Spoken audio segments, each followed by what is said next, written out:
Hi guys and welcome to Trustzone.com. This is Mohit Soni. What we have with us today is the Kawasaki W175 for a road test review. It's been a while that we've been unable to test the motorcycle, of course, for various reasons. But finally we have the motorcycle with us. It's in its new avatar, new colors, alloy wheels, and a redesigned, repackaged motorcycle in many ways. There have been a lot of updates. We saw it at the launch, and then what we're seeing here after let's say a good amount of time is certain changes on the motorcycle which have been done to make sure that it is more appealing. The pricing, of course, is around the 1,20,000 rupee mark ex showroom. On road Bombay Pune, it is around 1,60,000 rupees. This is a 180cc motorcycle after all, 177 to be specific, and this is a retro commuter with a high capacity engine. This is very likely going against the like of the FZX only, because there is nothing like this in the market right now that it will compete against. And what you want to know right now is the design of the motorcycle, which is from the W series. The W series from Kawasaki is a very iconic, very old brand within the manufacturer, which has its own cult. We've seen the 650 and the 800 and the other ones. This exactly looks like a smaller version of that motorcycle.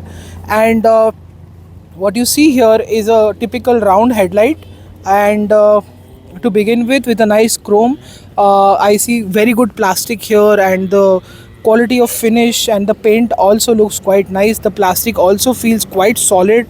It's put together quite well, and you've got the alloy wheels down there, which are also good looking, slightly retro. Apart from that, you've got this very big tank which looks quite nice, but it's only 12 liters, not 17. Something that we are used to from Kawasaki. And you've got these very nice side panels in true Kawasaki term.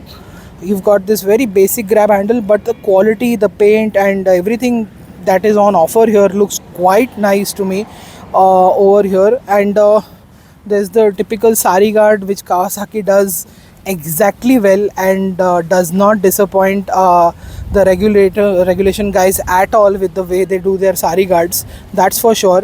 Again, even in the lower section, if you look, there is a lot of quality on offer. Everything looks really nice, well done. There is no harsh finish or poor weld or anything like that to the naked eye immediately, or even if you look very closely. If you really go down there, you might find something, but then again, that is not the issue. At first look, this is a motorcycle that is very high quality, a good looking retro motorcycle in the commuter space, surprisingly. In terms of switch gear and everything, even the quality is quite good. The buttons feel extremely tactile for a motorcycle of this category, despite, of course, Kawasaki is taking quite a high price for this motorcycle. And everything just works really well. Everything is really intuitive. The only problem I have is this very age old instrument cluster that is on offer, and you have to long press just to get inside the trip meter. So it's not happening with a single click, which is quite weird. We've not seen something like this before in a very long time, let's say at least a decade. So this is actually taking quite a long time, and that is not really ideal while on the move. It is, of course, rider glove friendly, but it is taking quite a lot of time.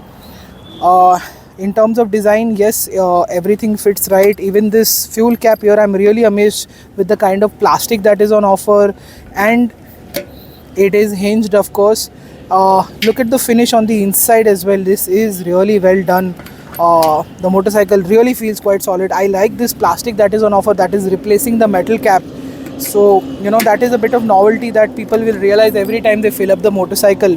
And the seat is a bit small, but it's big enough for me, so I can't really complain. The rear section also is just about big enough for two people to sit easily, or to take a lot of luggage at the back. And you've got a very typical exhaust from the age old days of how motorcycles had exhaust. I think this could have been a bit more better. The port could have been shorter, basically. and you've got this huge engine here. You've got these very nice plastics. The heat shield is also quite big. This lower section also, trust me, looks really cool, really nice. The moment this motorcycle came to me first, I was immediately taken back by the quality that is on offer. The fit finish and the paint that is on offer is quite high, uh, clearly. I think that is what the feature list is. That is what the quality and design and paint and everything is all about. There is hardly anything to complain apart from this instrument cluster, which is quite basic for a motorcycle that costs over 1,50,000. How is it like to ride? Well, let's find that out. So what is the Kawasaki W175 like to ride? Well, this is a Kawasaki, so it is very smooth and quite refined, not entirely refined this time because there are some vibrations from the engine. It feels a bit stressed at higher revs quite quickly. But low end and mid range torque is good because of the high capacity. You roll on the throttle in any gear, any RPM, and it will pick up pace quite quickly. The 13 PS and 13 Newton meters of torque does their job quite well.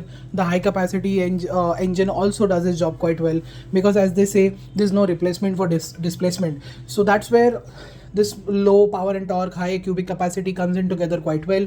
And this is something that is a very retro, old school setup where you get a lot of cubic capacity and lower power and torque in the in the way of getting pickup, low and mid-range torque as soon as possible to the rider when he asks for it the moment he rolls on the throttle. This means that this vehicle has been made for a very special purpose. Before I explain that, I want to let you know that the tires are MRFs, which are very rudimentary, which we've seen in the past since almost a decade right now. So those are the tires that are available on this bike, and they will last for a really long time. I expect these tires to last for at least 50,000 kilometers. Secondly, alloy wheels and tubeless tires are now on offer, so that will make life more easier when it comes to comparing with the old spoke wheel variant that was introduced earlier at the launch. And I think that is the feedback that Kawasaki has taken very seriously, and then again handing out the motorcycle to us to tell you guys that that problem has been finally solved. The suspension, good ride quality. The brakes also feel good enough, but it doesn't this a lot of people will tell you that in the reviews that it doesn't feel like a Kawasaki that they've been testing for such a long time, because it's not a twin cylinder engine. It's nothing like that. It's a commuter motorcycle, and Kawasaki is aiming to capture that commuter market again, which it was really known for back in the day. The partnership with Bajaj, the Bajaj Caliber and the Kawasaki motorcycles, 110 125cc, the wind, that was all about. Kawasaki wants to tap into nostalgia, at the same time go back into the commuter space and take that share again, because they've been doing extremely well in the sports bike segment. They want to get into the commuter space, and they're getting in touch with all of this with a very rudimentary, very industrial setup of this motorcycle, because there's hardly anything sporty about it, but it does its job really well. And we know Kawasaki's are the Toyotas of two-wheelers, because their bulletproof reliability is on offer. You get a lot of ease of use while riding, and you always get good stability, good ride quality, good comfort from the seats, a very good ergonomic package. That means that you won't be tired easily. The seats are comfortable enough, and the riding position is quite good. The suspension is very comfortable. So all of this, what does this translate to in 2024? Well, it's a very interesting and very simple market that Kawasaki is aiming. If you follow our website and follow Kawasaki has been going into tier 2, tier 3 cities very slowly and steadily. Why? Because they want to sell this motorcycle there. They want to sell it to people, the farmers, the who are, and the tier 2, tier 3 customers who carry a lot of load capacity, and they want a motorcycle which is high on cubic capacity but still delivers good torque, good pickup and good fuel efficiency at the same time.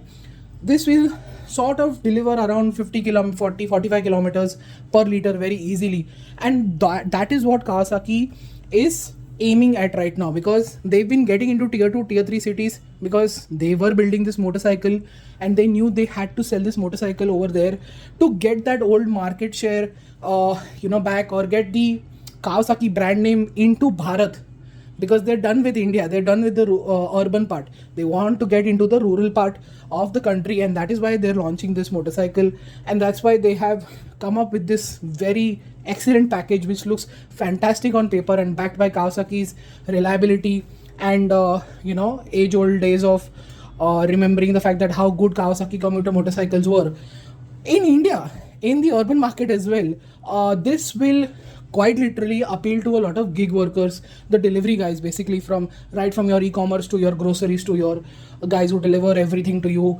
via motorcycles, and who still want a petrol motorcycle. They do intercity trips. Okay, they do, let's say if they're Bombay or Delhi, they do 100 kilometers every day or maybe more. So that, for that aspect, they need a motorcycle which is petrol powered. So for them, this motorcycle is going to appeal as well. So I think this is primarily for that market, because or else there is no other market left for a motorcycle like this. It's a great package for those guys.